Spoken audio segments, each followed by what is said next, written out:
Welcome to Dark Docent.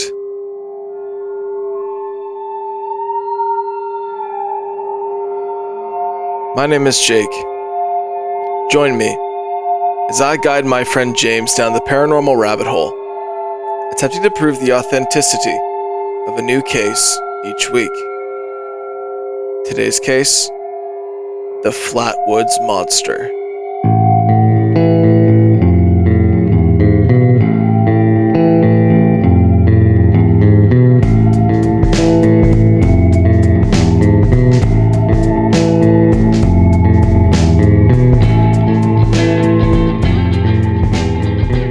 How are we doing today, James? You know what? I'm not too bad. How are you? Yep. Mm-hmm. Ozzy Osbourne died today, He did? Rip. and I'm processing that. Do you know how he died? Old as fuck and 50 plus years of cocaine abuse. Yeah, the latter probably definitely had something to do with it. I don't think he was even 80 yet. What was he, 70-something? 77? He was 76, but he had Parkinson's. I mean, that could very well be it, too. If the cocaine didn't kill him up to this point, I don't think that's what took him out at the end. No, probably not. Rest in peace, a legend. Rest in peace, Prince of Darkness. But other than that, I'm doing okay. I was researching something for us to do today, and then I did a last minute swerve and spent today researching something new. And honestly, it's a good one. A lot of people have talked about it. So I think it's our turn, except worse. Well, that's what we're here for. That's what we've been doing. Damn right. With that, I've got a story for you. September 12th, 1952, 7:15 p.m. Can we pause for a minute? What's up? You made me think of something that I discovered yesterday that I wanted to share with you today. Go ahead. It involves 9/11. So when you said September 12th, Close enough. I had a little Jimmy Neutron brain blast Okay. involving 9/11. All right. More of a plane blast. Actually, let's get into it. I was going through Reels, right? Yep. And this one came across, and it was George Bush, sitting with all those kids who were practicing reading. Yep. Was when he found out. Mhm. And they're basically chanting the words in order to him, right? Mm-hmm. And in between the words, the teacher's like, "Get ready, get ready, get ready." And do you know what words the kids were saying? What? Kite, hit, steal, plane, must. No. Over and over again. No. And I was like, there's no fucking shot in hell this is real. No, it can't be real. Because what the actual fuck would that even be, right? Yeah, no, it's not real. No way. So I go onto YouTube and I type in like George Bush, whatever the hell going on to find a fuller length video of the thing. Yeah. Find one from 2 years ago from some news correspondent channel, like some local Fox channel or whatever. And it kind of ended up being the same thing. I was like, 2 years ago, like shit was still going on 2 years ago, like blah, blah, blah, blah, blah. So I go back to the very first video that I could find on YouTube from 17 years ago. The very first one posted. Sure enough, it's in that video. That's fucking weird. Can I pull it up and show you? Yeah. It's fresh on my mind right now, and I got freaked out yesterday. And then right after, so they say like kite, which doesn't necessarily mean anything to me. Hit, steal, plane, must, like 2 or 3 times in a row, and then they start reading a story about a goat, like some satanic shit. If you want to get even deeper into the fucking conspiracy, I think you can go even deeper than that. so that was enough for me yesterday. I was like, this is unhealthy to watch. Aren't you glad you have a friend like me that you can tell this to, and I'm not going to say you're crazy right off the bat? Well, you don't have to, because it's not a conspiracy. It's not a crazy thing. It's the video. It's just weird that would be a thing. So, small caveat, they don't say hit, they say kit, but it sounds just like hit. Yeah. And they don't say plane, they say plane, but it sounds just like plane. Like playing? Yeah. Okay. But, it sounds just like it, and if you didn't want to just be so blatantly fucking obvious with it, it mixed in some similar words. Mm-hmm.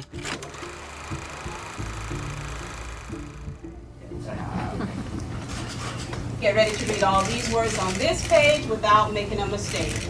Look at the letter at the end and remember the sound it makes. Get ready. Kite. Yes, kite. Get ready to read this word the fast way. Get ready. Kid. Yes, kid. Sound it out. Get ready. Kid. Sound it out. Get ready. Kid. What word? Kid. Yes, kid.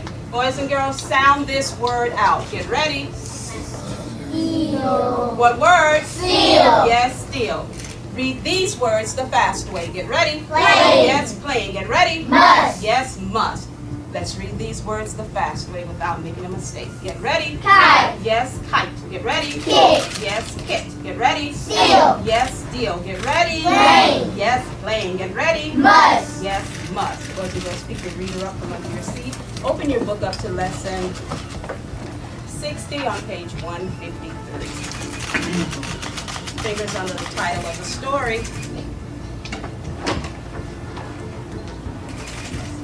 Get ready. The pet go. Yes, the pet go. Fingers under the first word of the story. Get ready to read the story the fast way.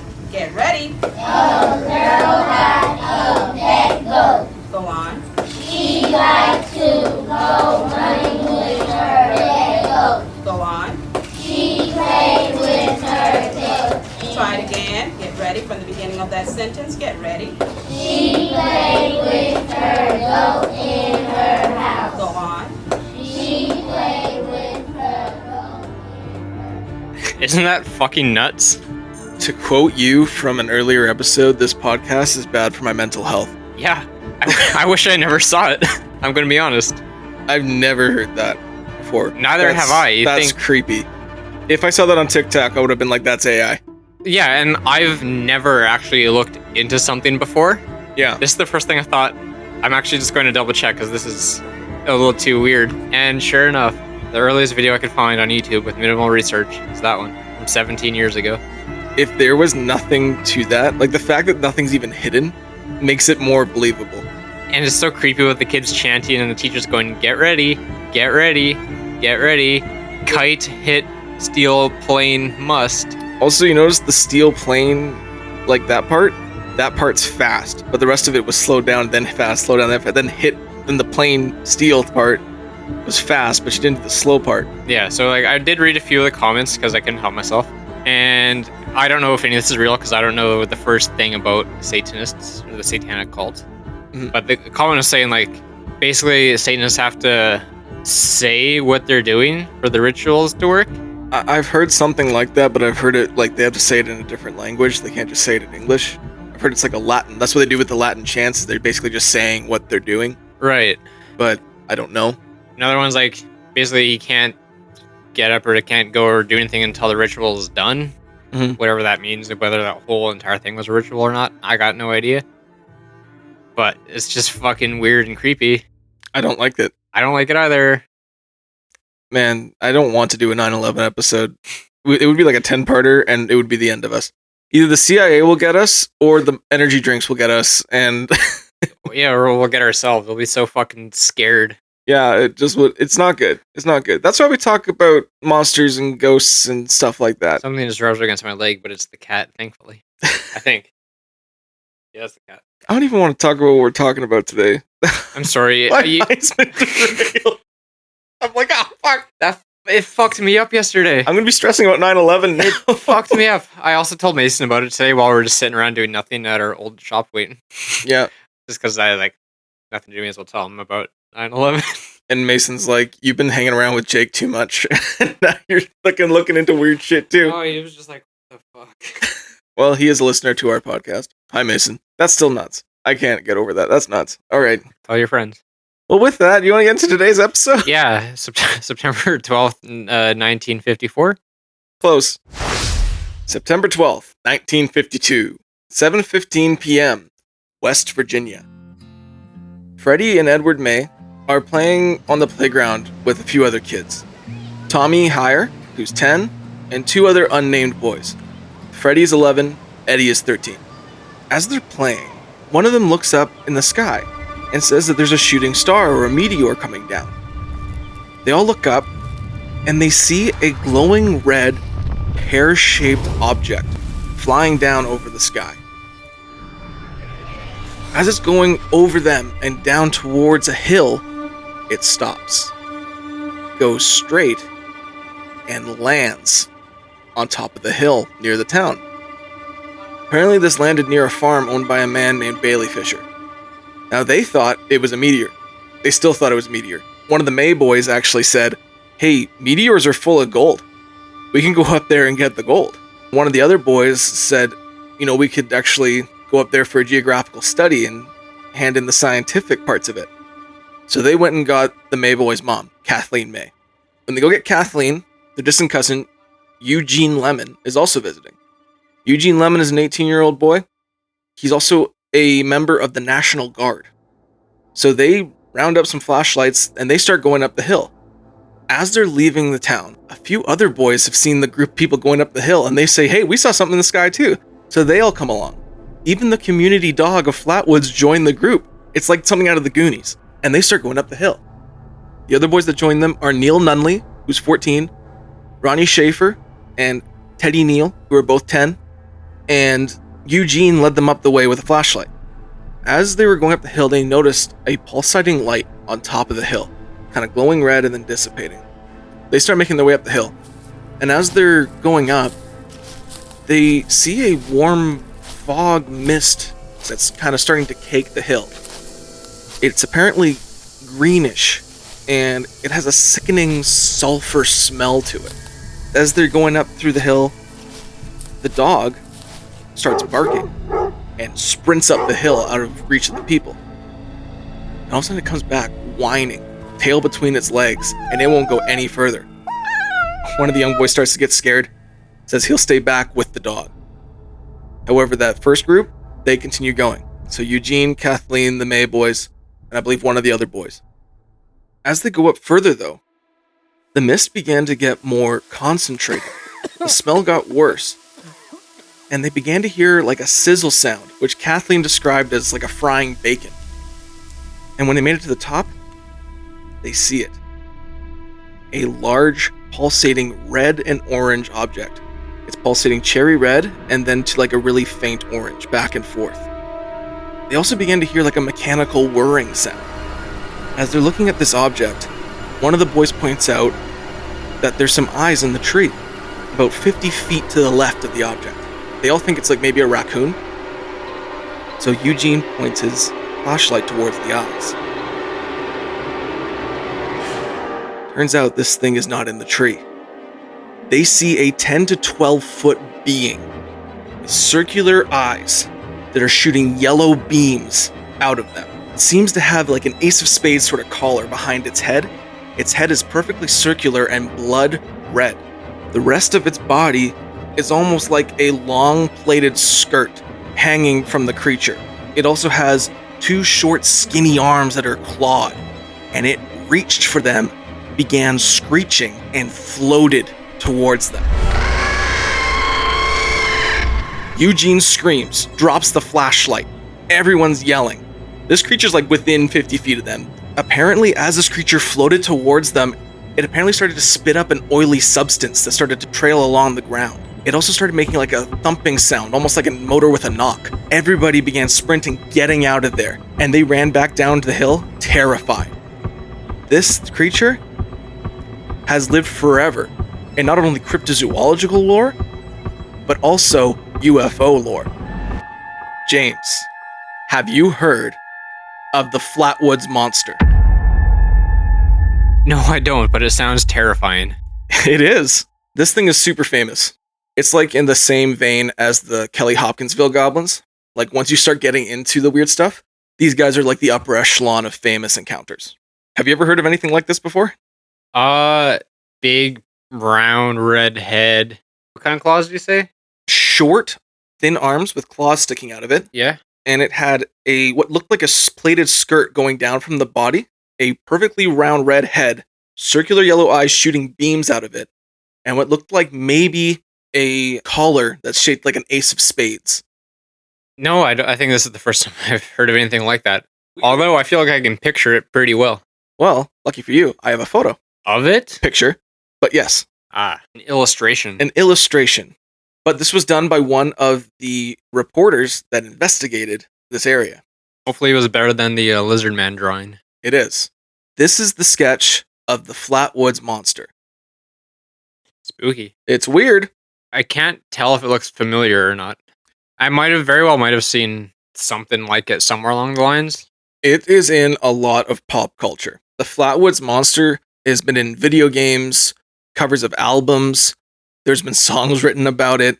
There's been plushies of the Flatwoods Monster. This thing has been picked up and is actually, without mentioning it, has been a big part of different media that you might not realize, but it's thrown in there. And actually, we talked about it once before on our Kelly Hopkinsville episode when I told you about how in one of the missions in Majora's Mask, you fend off a farm of aliens. Right. Yeah. Yeah, but the aliens in that game are based on the Flatwoods Monster, but the story is based on the Hopkinsville Goblins. Oh, look at that. You look at the picture of it in Majora's Mask. Yeah. It's even shooting yellow beams. All right, I just won't show you the picture then. Oh. Sorry. If anything, it makes it more efficient. I've told you the initial story, but let's get into more about what Flatwoods is like. Flatwoods, as of 2020, has a population of 300 people. It is in the dead center of West Virginia, and it is in a mountain range we know as the Appalachian Mountain Range. Have you heard of the Appalachian Mountain Range? I have, yeah. Creepy stuff goes on there. It's definitely a wild area.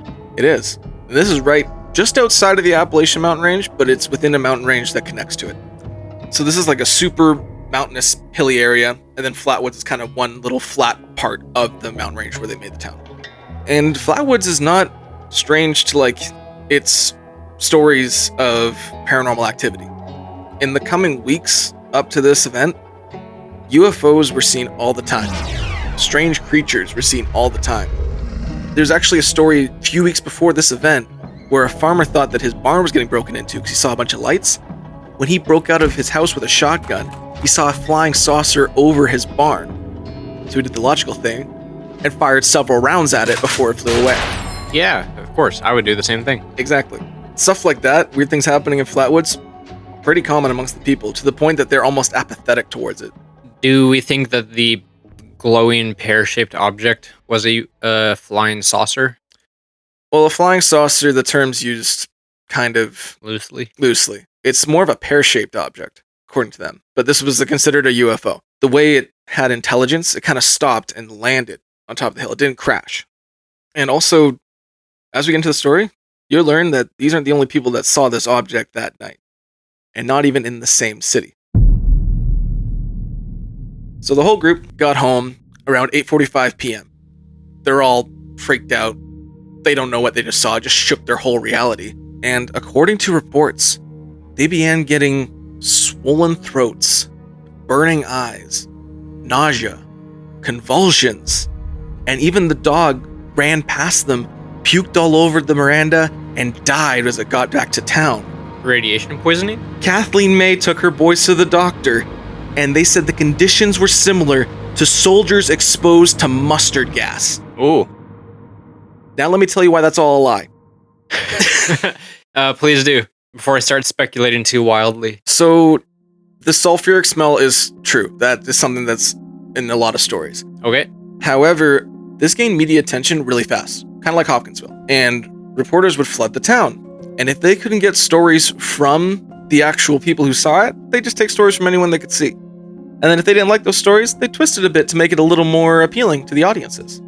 And then a man that we know, and we've talked about before, Ivan T. Sanderson, got very involved in this case. He is what we know as the father of cryptozoology. He's the man who estimated the giant snake that Remy Van Lierde saw at 200 feet long. Right, so a bit of a nut job. Apparently, he's an actual scientist, but I believe that snake was there. I believe that snake was big. I also believe that snake was maybe 50 feet at most. I think 50 feet. I think that's a reasonable size. But he is considered one of the fathers of cryptozoology and studying unknown animals, but I think I think he gets excited and starts reporting on things that he hasn't fully fleshed out as true yet. Fair enough. It was probably super exciting. It's 1952. Yeah. They didn't have TikTok yet. Nope. What else are you going to do? Well, here's another thing. They didn't have TikTok yet. Good point. All they had was the newspapers.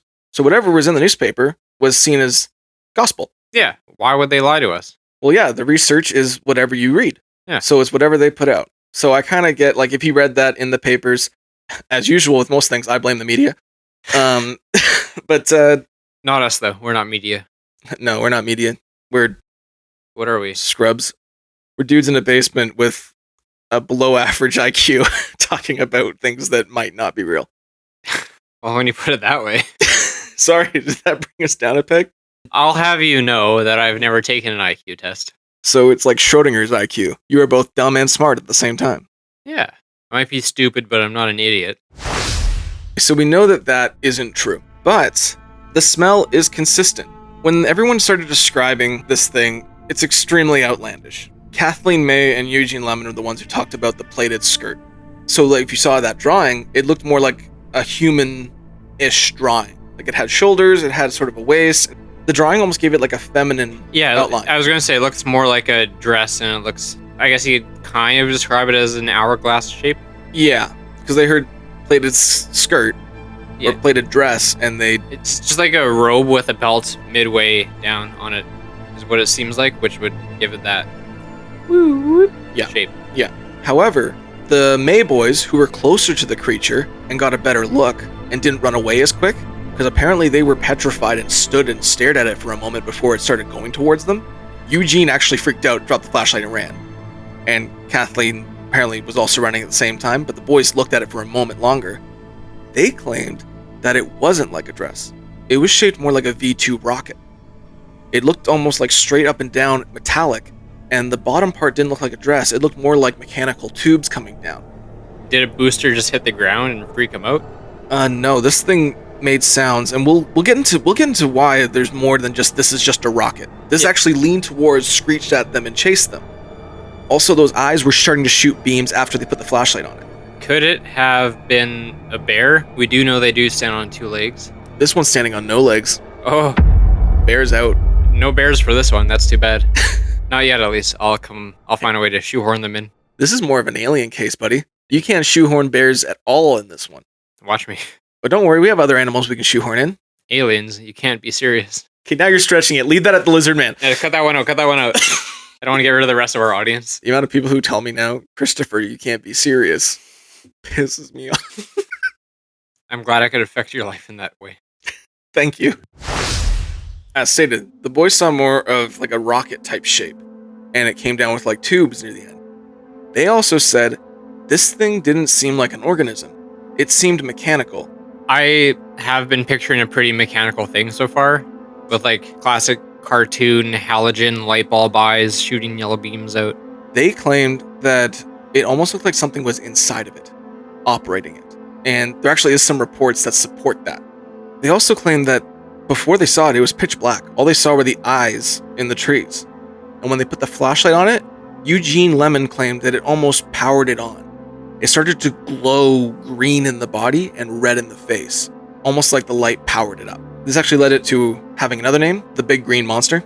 It's also known as the Braxton County Monster, or Braxy, but Flatwoods Monster is the most popular name. I think I like Flatwoods the best. I like the Flatwoods Monster the spookiest, for sure. So when everybody got home, Kathleen May called the sheriff, Robert Carr. She called him and said, "Hey, we encountered something that landed up on the hill outside of Flatwoods." Sheriff Robert Carr claimed he was occupied and searched for a plane crash 11 miles away from Flatwoods. The weird thing is, there's no confirmed plane crashes happened that night. But something did crash near Flatwoods. Lots of people think that he was actually looking for this alleged crash because people just saw something streaking over the sky and they guessed the coordinates of where it could have landed. With him being occupied, state troopers sent photojournalist A. Lee Stewart Jr. to the scene at 9 p.m. When he approached the town, he talked to Eugene Lemon, Kathleen May, and the boys, and he asked Eugene Lemon to go back up with him, show him where he saw everything.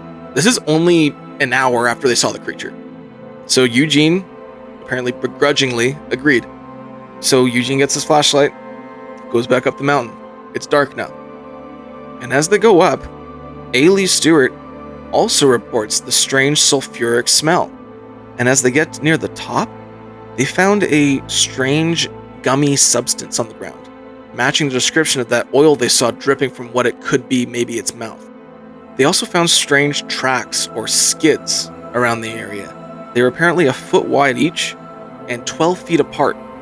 So they don't know what that could have been. But there was some evidence there that something happened. So, like, the ship was gone? The ship was apparently gone. And the creature was gone. Yes. Was there a crater or anything? There was an indentation in the ground. Ailey Stewart is not the only guy to investigate this. This gets a little nuts. They come back down, they interview the boys, they split them up and made them do drawings. Drawings were all fairly similar. The May boys were convinced that the strange Ace of Spades shape was actually a helmet. Because since they were closer, it looked more three-dimensional around the head. Yeah, right. However, everyone who was further back, it looked more two-dimensional because of where they were. Right. Which would honestly would make more sense, because they said that the Ace of Spades shape started to glow with the helmet, and it would make more sense as if the head was glowing and it encapsulated the area. So apparently the boys drew a drawing. It looked like just a basic sketch with the strange spade head, everything like that. This was kind of the end of the encounter. No one saw anything else in that group. But more people saw other things in that area that same night. There's another monster called the Frametown Monster. Double episode? Well, initially this was more seen as like a separate cryptid until the Flatwoods and stuff came out and they kind of connected them. So this was a report actually done by John Keel. Have you ever heard of John Keel? Not that I recall. John Keel is famous for working on the Men in Black and Mothman. He's the one who actually did the majority of the reporting.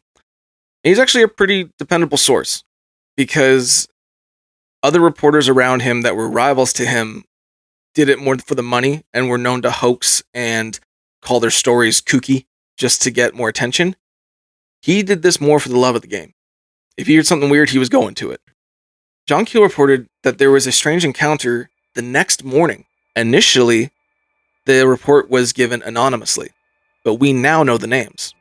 This was the case of George and Edith Sinkowski.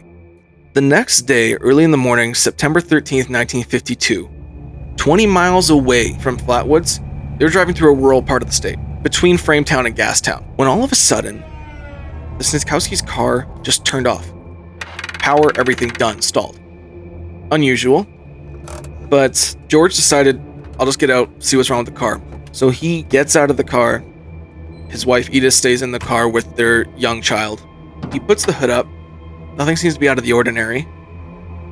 When all of a sudden he sees a strange light in the woods. He doesn't really know what to make of it. So he does the logical thing and he walks towards it. As he's walking in, he gets a very sickening sulfuric smell.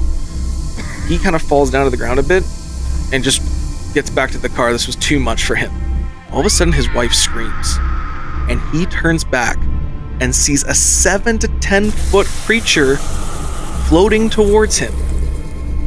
The bottom half of it was bucket shaped with metal devices all down it, but the top half was exposed to show a strange reptilian creature with long claws going towards him. We have a drawing of this too. This is getting weirder and weirder. Here's the thing, is that this just kind of looks like the creature took off part of its armor or whatever it was in.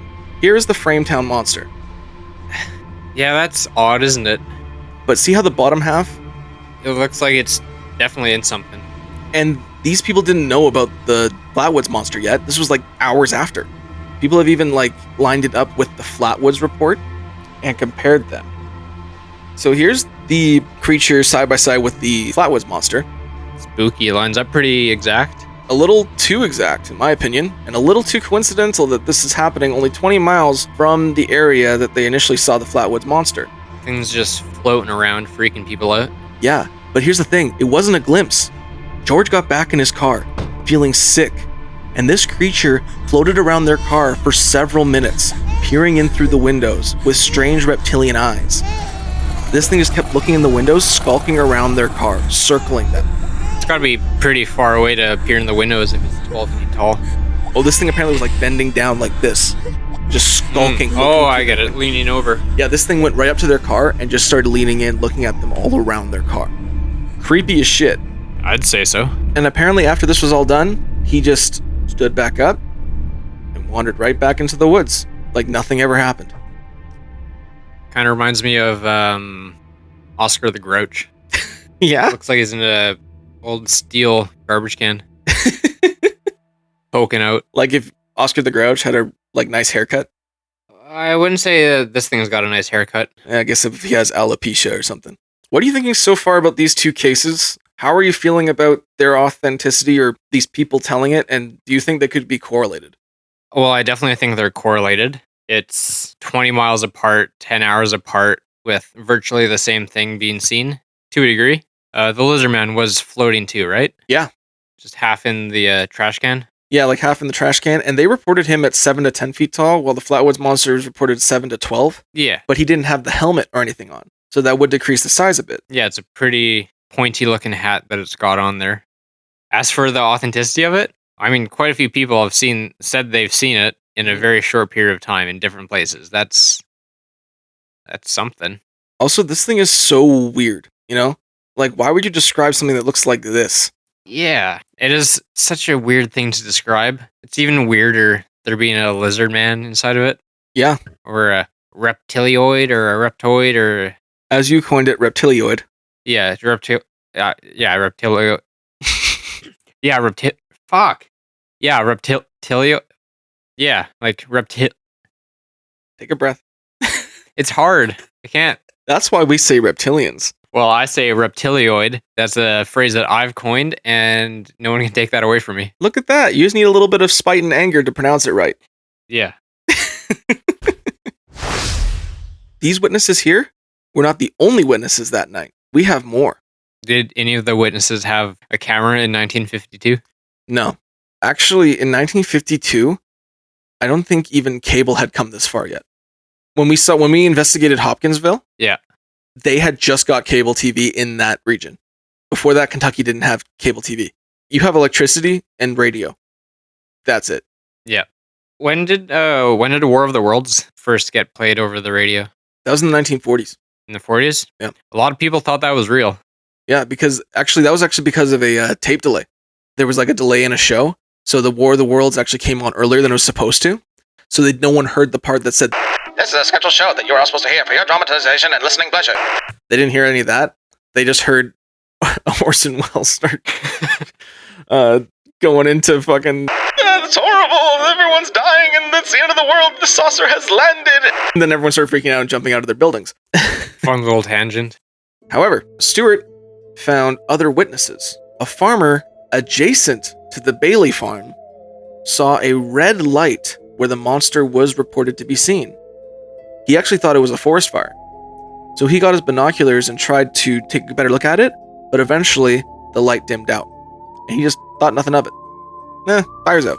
And that was it. Not his problem. Not his problem. Fire went out. Fire went out. Another witness, Bailey Frayne, saw a red object hovering over the trees where the monster was seen, but then it shot off towards Sutton, West Virginia. So someone saw the thing blast off.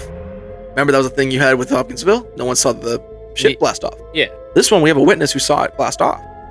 And this correlates because in Sutton, West Virginia, had UFO reports all over the town that night. And also an airport got closed because of something unidentified in the sky. Huh. It doesn't stop there. 2 different passenger aircrafts reported strange crafts flying beside their planes.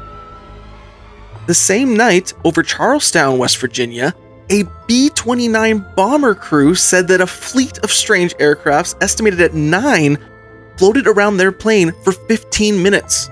This is all in the same night. Now, this is getting a little nuts. Yeah, a little bit. The police have the reports of several things in the area, apparent plane crashes, these people who saw creatures in the woods. This is too much for the local police. So they contacted the Air Force.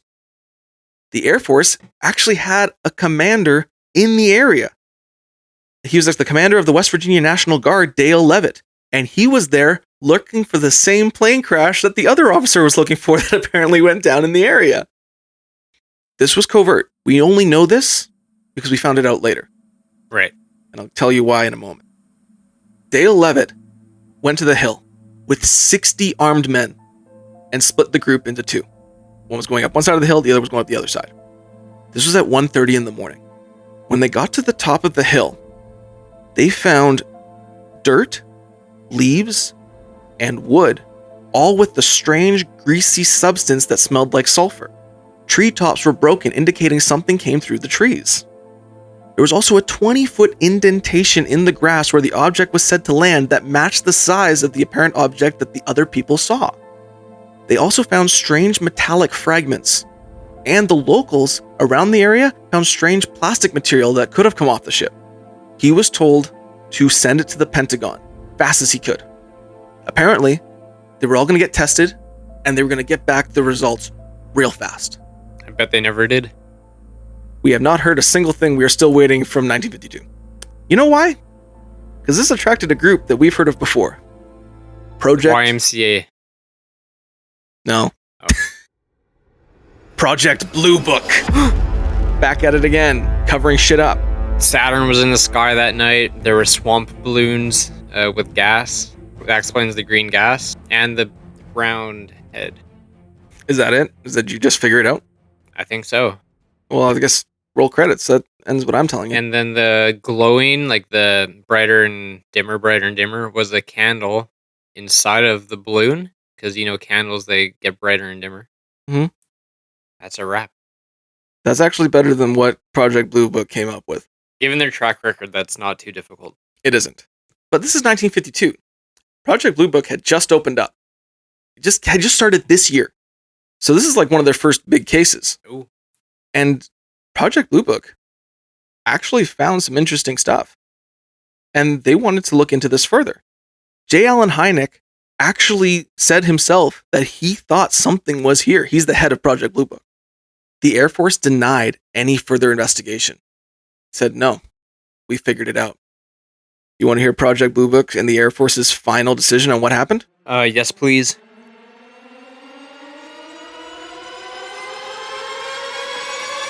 The kids just saw a meteor. And when they went up to investigate, there was an owl in the tree with some shrubbery underneath it, making it look like a creature with a skirt. Okay, I'm following so far. The owl then jumped off the tree and shrieked, and the thumping they heard, the mechanical thumping, was actually just the wings flapping as it attacked the group of witnesses. And apparently it was more aggressive because of the mating season. Now let me tell you why that's complete fucking bullshit. Please do, because I'm convinced. First off, owls' wings don't flap. They are silent. That's actually one of their big features, that they're like the perfect predator. Also, it was not the mating season for owls. This was way out of their mating season, actually. And typically, owls don't attack people unless there might be babies nearby. Otherwise, it's pretty rare. Also, the apparent shrubbery that was below the said owl, there was no shrubbery in the area. It was a tree, it went down to the ground, there was no shrubbery that matched the skirt shape that they're talking about. That basically disproves every aspect of what they said. Except for the meteorite. Oh wait, I have something for that too. No one found any meteorite material there at all. They found metal, they found plastic, they found a strange object, and indentations, but no rocks of any sort of meteorite. Well, you'll be pleased to learn that meteorites often are just iron. They are just iron. Which is a metal. Yes, but this wasn't reported as meteorite iron, which we've heard before in the crop circle episode. We have, but we also didn't get the test results back. We did not. But if a meteorite hit the ground, wouldn't you think that there'd be more of a crater? This was less of a crater, more of an indentation. It was a micrometeorite. This was a 20-foot wide indentation in the ground. Scrap metal was found, bits of plastic were found, but no meteorite rock. May I see a photo of the indentation, please? We do not have a photo of the indentation. What? This is all in the report. I thought the reporter, the photographer reporter we talked about earlier was going up there with a camera. He did not go up with a camera. He did not take any photos.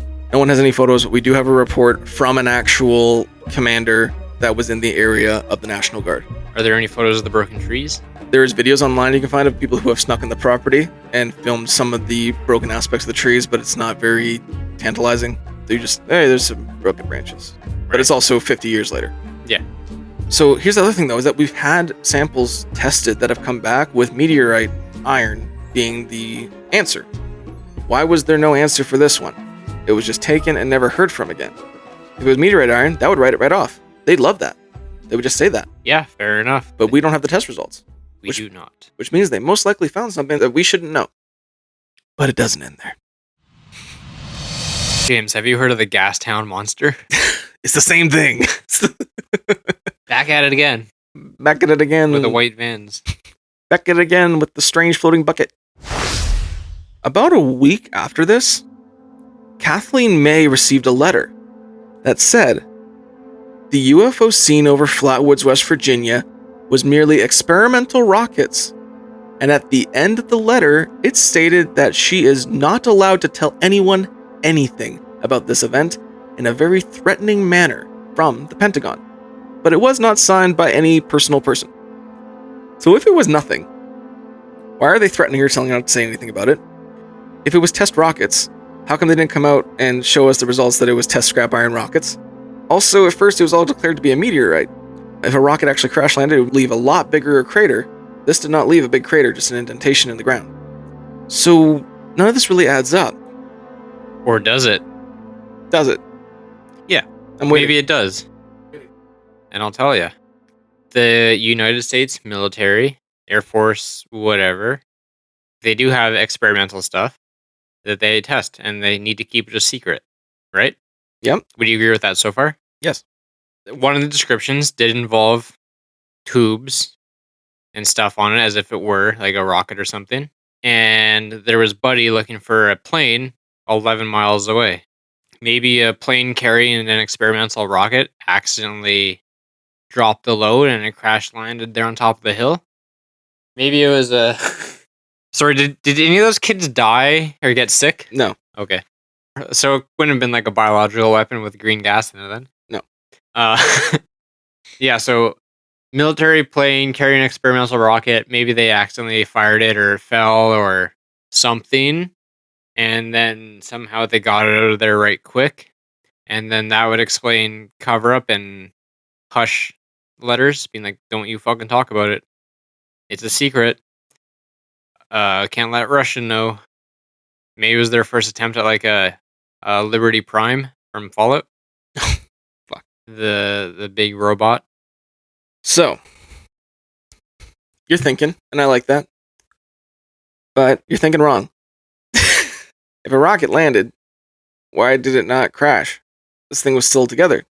When they shined a flashlight on it, it glowed green and red, and then moved, and shrieked. That doesn't sound like a rocket. What if it was steam escaping from the rocket? Why would it move? Why was it shooting rays of light? Maybe it didn't move. Why was it shooting rays of light? It didn't at first. It was just eyes, and then they put the flashlight on, and then it started shooting rays of light. Mirrors? It's a stretch. Well, okay, so it crashed. There's probably dust and particulate in the air still.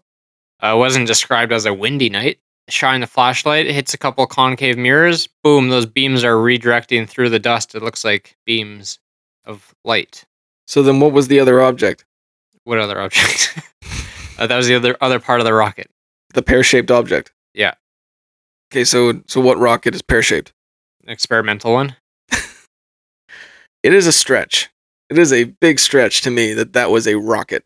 Or something. I see nothing nowadays that looks like the Flatwoods Monster. It was a bad design. Maybe that's why it crashed in the first place. Pear shapes aren't very aerodynamic, I don't think. But it wasn't damaged. And also, it didn't crash. It landed. The pear shape landed and the monster was separate. Also, you wouldn't be testing it in areas like this. Maybe they weren't testing it. That was the accidental part of it. I don't believe this was intentional if it was a military thing. If they were testing it, why wouldn't they test it at like S4? S4 is where they test things. Also known as been transporting it. Also known as Area 51. Yeah. Also, this thing was like burning down to the ground and then landed. It was streaking over the sky, burning, and then stopped and landed on top of a mountain range. Nothing was burnt, by the way. Okay, new theory. Okay. It wasn't necessarily a rocket, and it wasn't necessarily dropped. Maybe that was its own, some sort of test flight craft that was super duper high up, and something went wrong and went barreling down through the atmosphere and landed gingerly on top of the hill. Rockets don't stand still. What were the 9 crafts surrounding the B-29 bomber? Your guess is as good as mine. Wait, how about this? What 9 crafts surrounding the B-22 bomber? B-29. What 9 crafts surrounding the B-29 bomber? Just it didn't happen? I don't know. I wasn't there. They love that. Don't lean back in your chair like you won that. I wasn't there. I think the rocket thing is ridiculous because we don't have rockets that can do stuff that this thing was apparently doing. I don't see any pear-shaped rockets that pulsate different colors. It's because the one they were testing crashed. And how come when they went up there, nothing was there? When they went back up there to research, including the guys who went to go find the object, several people said nothing was there except for the indentation and the evidence that something was there. So it moved. And then we have reports of people that it blasted off from the mountain. You remember my Mercury Topaz, right? Yes. Sometimes, despite being an automatic, it would stall on a hill, but I could get it going again. Right. They got the thing going again and got out of there. Even you have to admit that this is a stretch. It's all a stretch. We're talking about aliens and spacecraft. And I don't think that the alien spacecraft is a stretch. I think something happened here. We've reported strange things in our sky we can't explain. I have not heard of a rocket in the 1950s that stands still and then parks itself and then gets back up without damaging itself. Probably was damaged. It fell from a long way. And stopped and then floated down. What do you mean stopped and floated down? It crashed through trees. No, it didn't. It streaked over the sky, and when it got to the hill, it stopped, went up straight, and floated down. Then why were there broken treetops? Because it went through the trees. It literally stopped on top of a woodsy hill, came down, and there's broken tree branches because there's something that's 20 feet wide breaking through these trees, and then landing and making an indentation on the ground. Yeah, I don't know. All right. I'm just speculating. I understand. If I wasn't here to speculate, then I'd just be making a bunch of, I don't know, dick jokes or something. You do that anyway. Yeah, but I would be doing a lot more. Okay, so the speculation keeps you at bay? Yeah. Perfect. So after Kathleen May got this letter, telling her not to tell anyone, kind of threatening her subtly, well, she took this to heart. But unfortunately, she was described as a very feisty woman. And she went on an American talk show called We the People with Eugene Lemon and A. Lee Stewart. Unfortunately, the videotape of their interview has been lost to time, but we still have pictures of them on the show, where A. Lee Stewart actually drew a sketch based on the witness testimony. And they took a picture beside the picture, and he even put a person on there for scale. I'll show you that picture of that picture. So on the left is Eugene Lemon, on the right is Kathleen May. Better than the Lizard Man. Much better. Now, of course, they did take the dress description and stuff from Kathleen May and Eugene Lemon, unlike the kids who said it was more robotic and mechanical, which is what I kind of believe in. But still a good sketch. Yeah, I'd say so. Gives you a good idea of what the thing was. I mean, it still looks very robotic. It does. Just not as robotic as the kids reported. No. So they went on there, they talked about their story, threw the drawing up there, everything like that. Kathleen described it as hideous, but hideous had like a different terminology back then, different meaning. I guess it was more like something that shook their worldview. It's kind of what she was trying to go on about. After that, the town was kind of split. Half of the people thought that this genuinely happened. The other half thought everybody was making things up and people were crazy. People still were coming to the town, though, asking for interviews. Media was still all over the place, trying to get the family out, trying to get the boys. And the family just stopped. They were like, no more. Can't have this. The kids were actually run ragged with interviews. They were like, we don't want to do this. And they just stopped. And eventually, the media went away. And the boys and everybody actually kept quiet about this for years after this. And the May boys have been quoted saying that they just wish none of this ever happened. Because they're like, they don't see it as like, when they retell a story as like a big shocking thing, they kind of talk about it like it's a pain in the ass.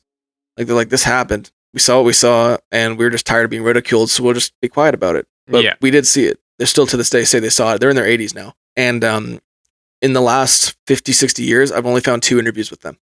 There's one in 2009 on the show Monster Quest.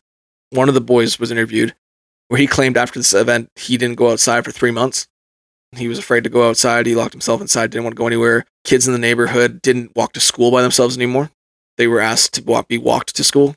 People were terrified and actually scared about what was in the area.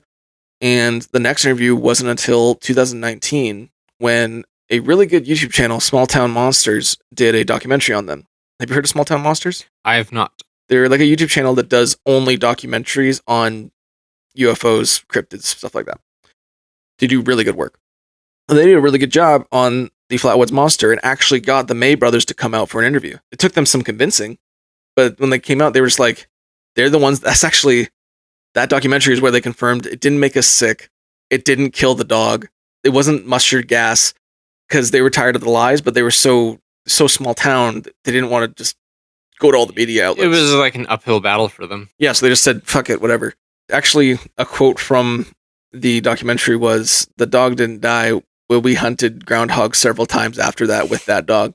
So that's why I said that's all fake from the start. But they just said that did happen. And they said, you can ridicule us, you can say whatever you want. They've never tried to get money off of it. No one involved in this has tried to get money off of it. They've told their story and disappeared. No one's ever denied it. Even to the day that Kathleen May died, which was until 2009, she stated that this happened.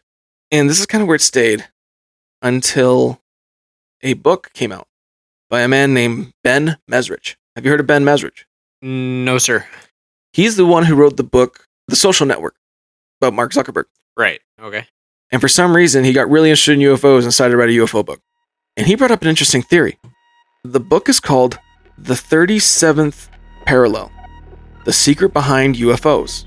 What he means by the 37th parallel is 37 degrees north of the equator is where most strange things seem to cluster. Example of these things: Bigfoot sightings, UFO sightings, cow mutilations, Mothman, and the Flatwoods Monster have all been seen along this 37th parallel. His whole theory is based on magnetism and how along that parallel, magnetic anomalies are a lot more common, and it could create possible time slips if the magnetism is off. He actually had a map that showed which counties had more magnetic anomalies. And actually in West Virginia, it's pretty green and blue, not much, but in Braxton County, orange. A lot of magnetic anomalies in this county. Another place that had a lot of magnetic anomalies, Point Pleasant, West Virginia, which was dark red. That's where the Mothman was seen. And this was actually something that was theorized not just by Ben Mesrich. This is also theoried by J. Allen Hynek himself, the head of Project Blue Book. He called them interdimensional beings. To me, if I may interject, it sounded more like little dimension slippy things than time slips. Yeah, same idea. Given monsters and creatures that are not, seemingly of this world, just popping in and out. Mm-hmm. Same idea. They're kind of going after the same thing. Yeah. And even John Keel had talked about this in his reports. He called them quote-unquote window areas, where things would just kind of slip through that aren't supposed to be in our timeline. Something that kind of helps with this is the Flatwoods Monster was never seen again. It was just this one 12-hour span and never seen again. It was probably freaking the hell out. I don't know what the hell this thing was doing. It probably didn't either. I don't know what happened. There was military there. We know that. Yeah, they always seem to be involved, hey? Yeah, the Project Blue Book thing. And the only reason we know about that covert operation with the National Guard is because when Project Blue Book dissolved in 1968, that came out in the reports. And it's not like it was announced. Yeah. When these government operations dissolve, they don't say "Come around, everybody! All of this stuff is available for people to see." No, they just kind of dissolve it. And if you go looking for it, you'll find it because it's declassified and it's dissolved.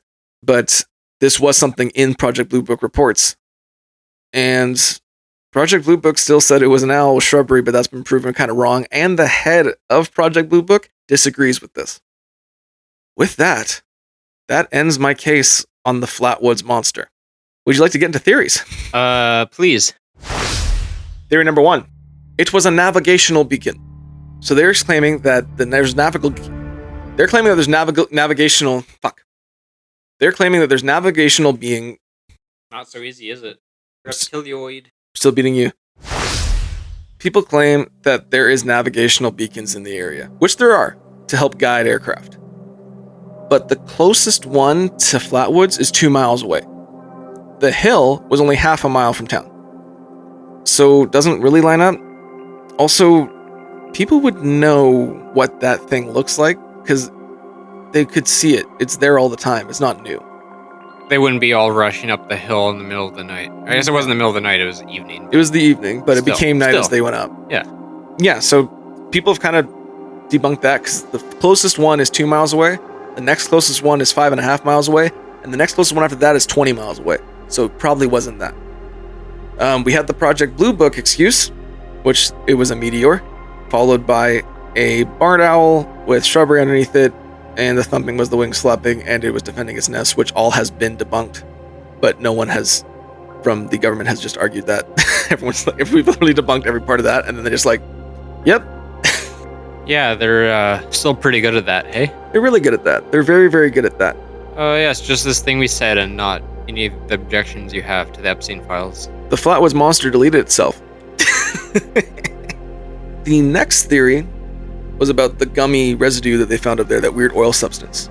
Apparently, there was a kid in the area who drove a truck who claimed that he went up the hill with his truck to look around the area and then came back down and he had a leaky transmission. That could explain those skid marks you said. It could. However, the amount of oil apparently found at this, his engine would have blown up. Apparently, it was a lot of places. Well, transmission fluid, no engine involved.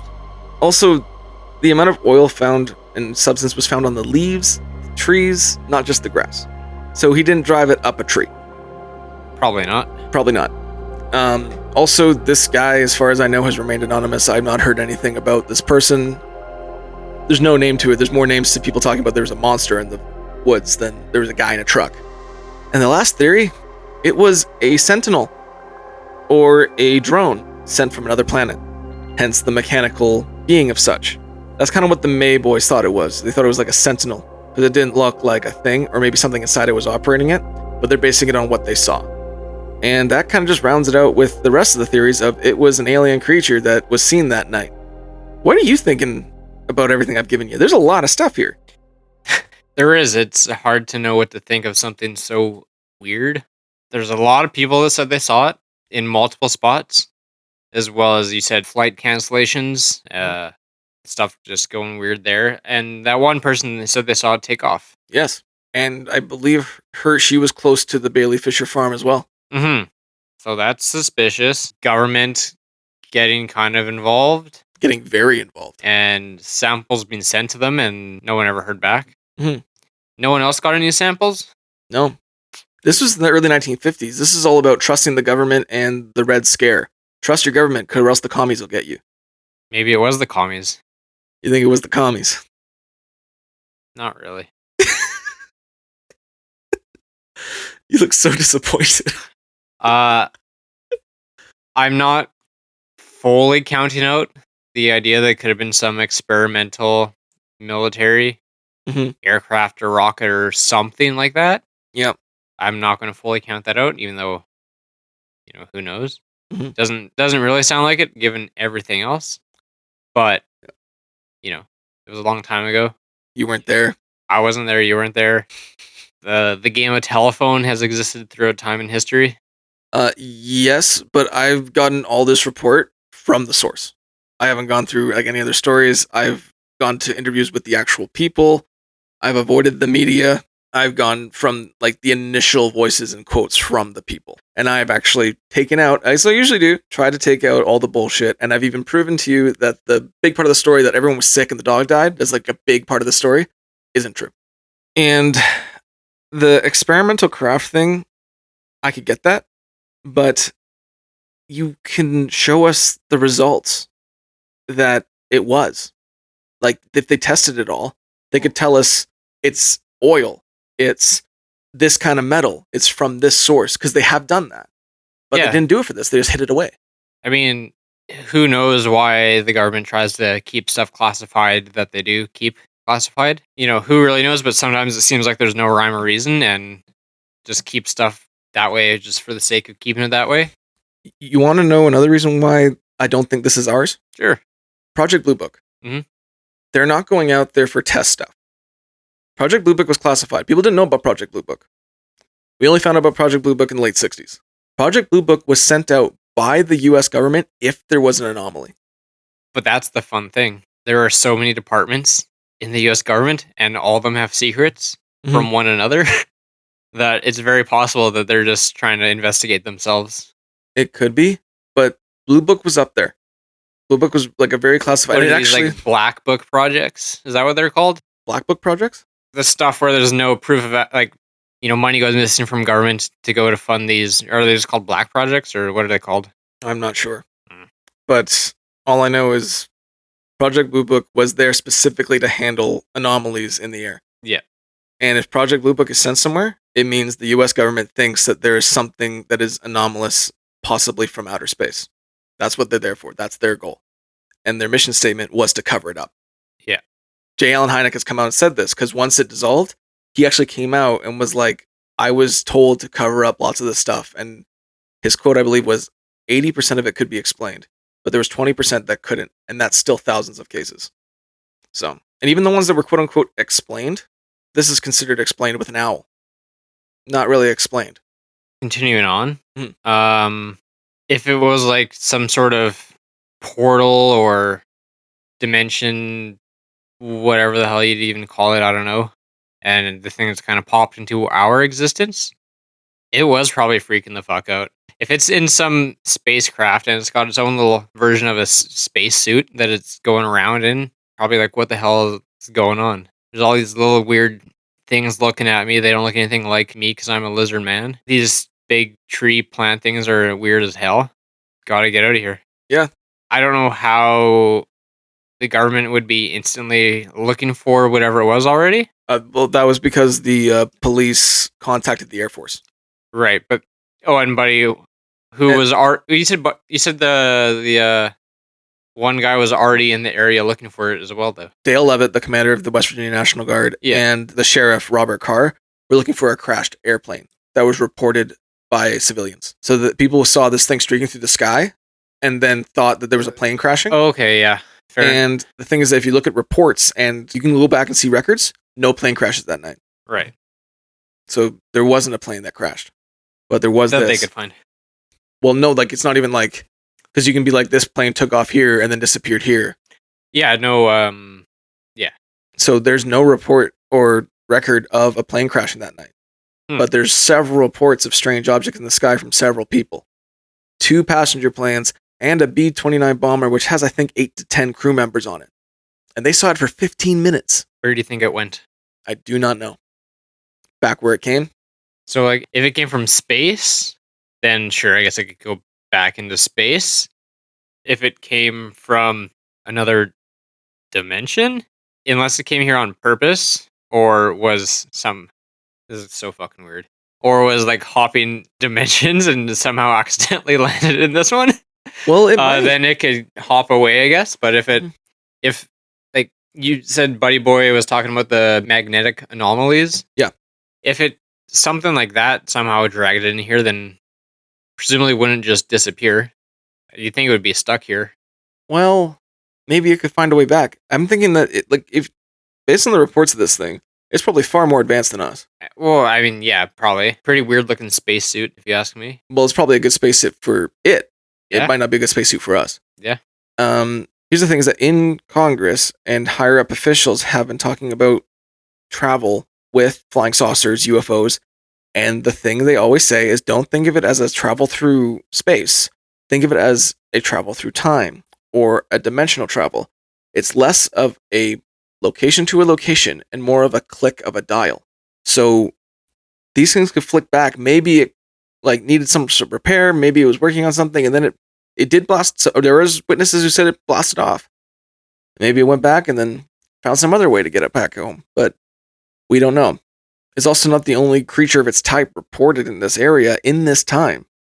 A week prior, a pair of girls claimed that they saw a creature, quote, 3 times the size of a man, but shaped like a slender black object that came down in a ball of fire and chased them through a field. I think a month before this, a woman was hospitalized by the same description, a creature 3 times bigger than a man, and she was hospitalized by the, quote, putrid sulfuric gas. Why are you just bringing this up now? Drama. What I'm saying is that these are just stories. These were stories of actual people. Their names are there. I just don't have them on me, but they are talked about. And again, this area is known for strange activity like this. The Appalachian Mountains. A lot of weird stuff happens here. I think something happened. And I think a combination of the rural part of America and the fact that everyone trusted their government more at this time made it easier for the US government to cover up. Not everyone had their fucking cell phones. No. As said, TV wasn't here yet. They weren't tick-tocking the aliens. No, they were not tick-tocking the aliens. So. Tick-tock-toe. That's a Nancy Pelosi reference. Thank you for the first Nancy Pelosi reference on the Dark Ghost podcast. Is there anything else you want to bring up about the creature? Any questions? Any more parts? We've basically had our discussion. The reptilian description of it just really made it that much weirder. It did. But it also matches some alien descriptions of reptilian type aliens. So why do you think it took the top half of its suit off? I don't know. Maybe it was like had the suit on at first because it didn't know if it could breathe here or not. Maybe it was scanning the system when it found out it could. It didn't need it.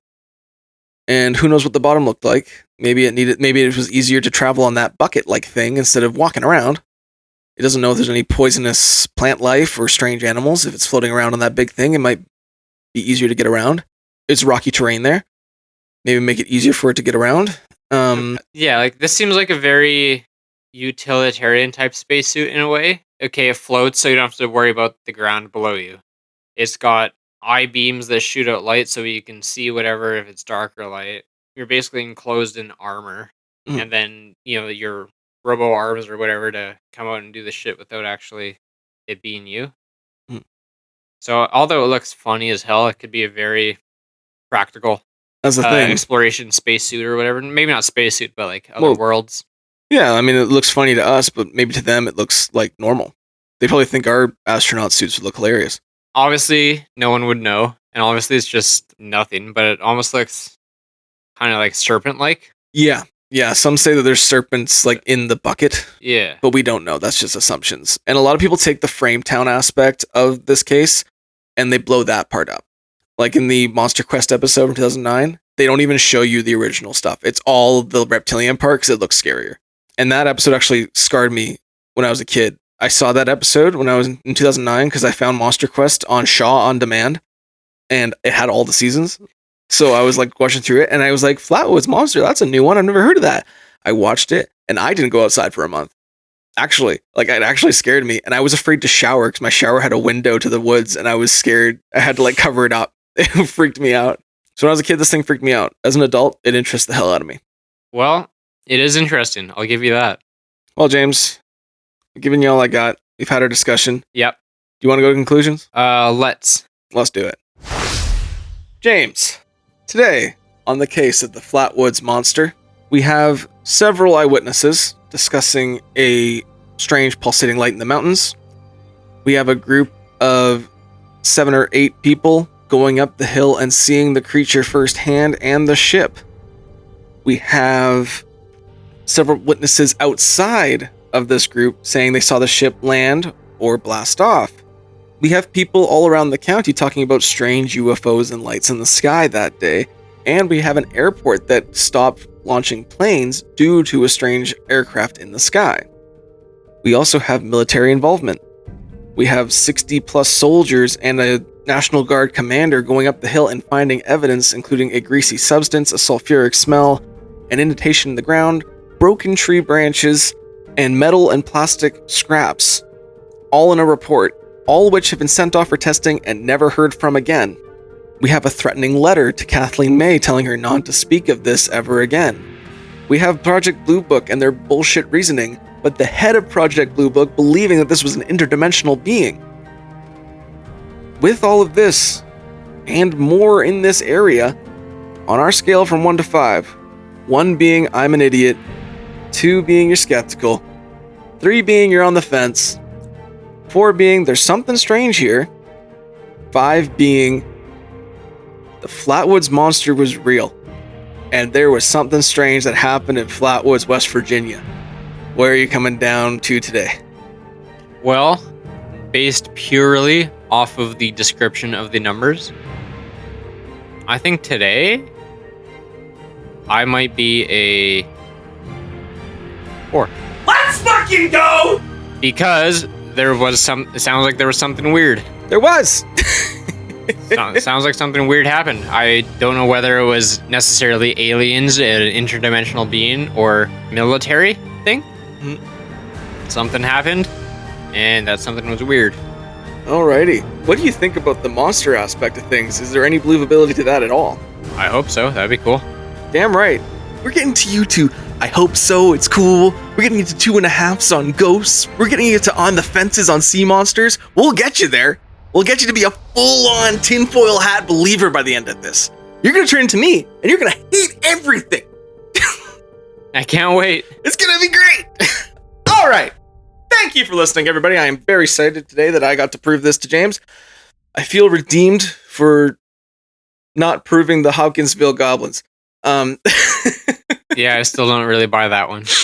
But this one's interesting and has more evidence to it. Thank you for listening, everybody. I am super excited that I could get James over the fence this week, and I feel vindicated. You can follow us on Instagram and Facebook for all of our case photos and updates. We also have a TikTok for entertainment purposes. The link to all of our socials and email and all that is in our bio and in every episode that we release, including this one. If you enjoy what we're doing, rate and follow on Spotify. It goes a long way. Also share with your friends. Word of mouth is the best advertisement, and it's free. You can email us at darkdosandpod@gmail.com if I've missed anything, or if you have any case recommendations, I'd love to hear it. With that, James, any words to the wise? If you see some big red thing crashing down on top of a hill, and it smells bad and has a big cloud of green gas surrounding it, send in the dog first. It might just save your life. Wise but cruel words from James tonight. Thank you for listening, everybody. We'll catch you on the next one. Old smeller. Goodbye. Thank you, everybody.